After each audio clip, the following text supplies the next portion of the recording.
Guys, we're back. Happy October.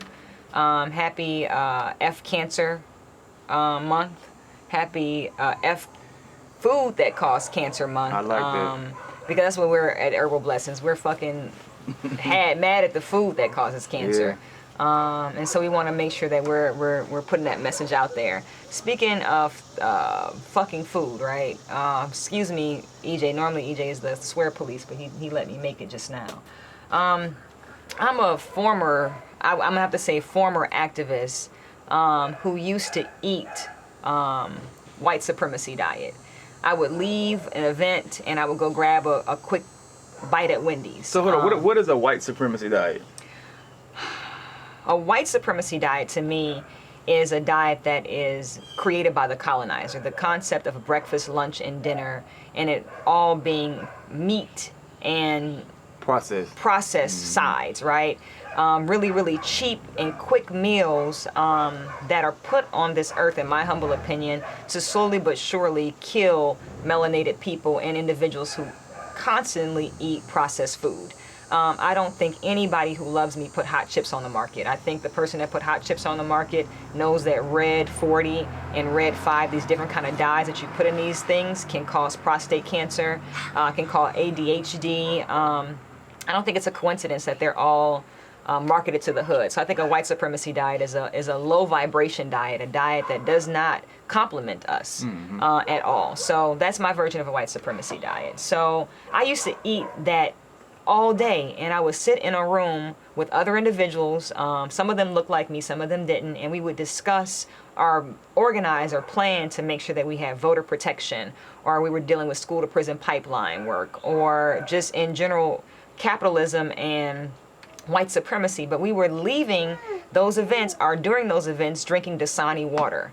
I remember going to huge conferences created by places like the National Urban League and the NAACP, and we're in huge hotels that are non-union. And so it was just weird to me. I had to leave that matrix and figure out how can I really help my people.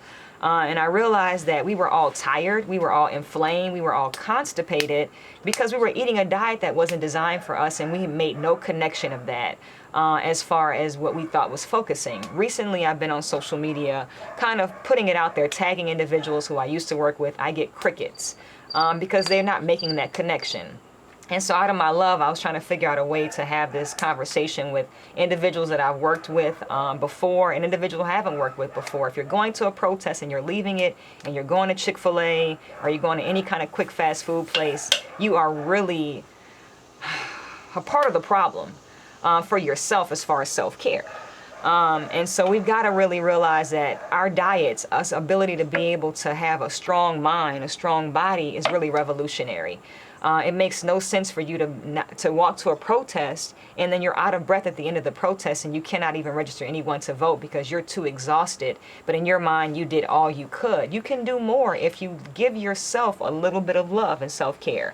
So me decolonizing my diet was rough. I was addicted to... Hold on. I'm sorry. I didn't mean to cut you off. I love that term. Decolonizing my diet. So me decolonizing my diet was extremely rough. I didn't realize I was addicted to hamburgers.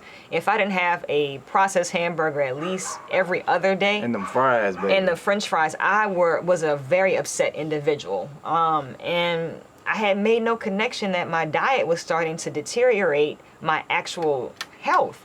And so I would do an event, or I would go and organize. I might knock on 100 doors, and afterwards I was exhausted. All I could do was go get that processed food at that fast food place and go home and just pass out. And I would talk to my other activist friends about how we pass out. So you pass out. Don't act like you never talked to me about it. But you're still eating that crazy way, and it's like, I gotta talk to you about it. And the thing is, we're consuming these foods at an alarming rate that's causing all these different diseases. Yep. The colon cancers, the breast cancers. Yeah, we're addicted to the foods, and until we address the fact that we are addicted to these foods, then we're gonna continue to suffer. And We don't think of addiction as drugs, right? So No.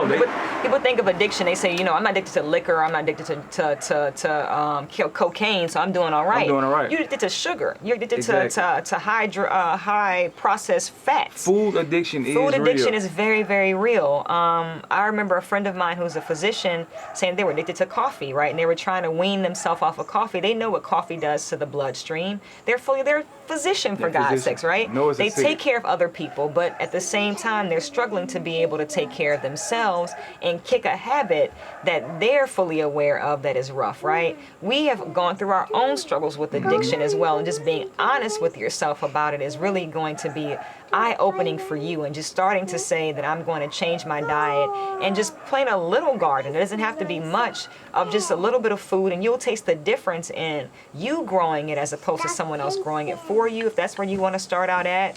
Or if you're like, well, I'll just start off with fruit and just eat vegetables, right? You got to start somewhere. So, And don't think that we're talking from this high place, right? We used to consume all the same foods, right? You're talking to a person that was an activist of some sort as well, and I still would eat the same foods unknowingly. But when I understood, when I found out that I had to discontinue eating those foods in order for me to start seeing things a bit clearer, then the RBG flag had a totally different meaning to me. You know what I mean? I wanted to preserve that history by prolonging my time here in this realm, and by consuming foods that are going to help me think clearer and see clear, Yes. so that I can be here for my people, so that I can be here to help make a better place for EJ. You know what I mean? And so we got to ask ourselves a question. You know what I mean? Are we really RBG? Are we really about the movement? Because if we're going to be out here protesting and then we turn right around and then we harm ourselves, then what good is it really doing? in our opinions, it's time for the nonsense to stop. So, to make a long story short, when I say decolonize your diet, we're talking about major foods that are known to have chemicals in them that cause different kind of myriad of issues, right? And so this is not your small mom and pop shop who creates something. We're talking about these big things, and we give our kids nuggets, so often, right? And you don't realize that that's just pieces of meat stuck together, created by something, right? So just think about what you're putting in your food, and think about the fact that would the Ku Klux Klan be happy you're eating it? So if Black lives really do matter, then you gotta ask yourself, do your Black lives matter to yourself? And your diet is a clear indication of does it matter.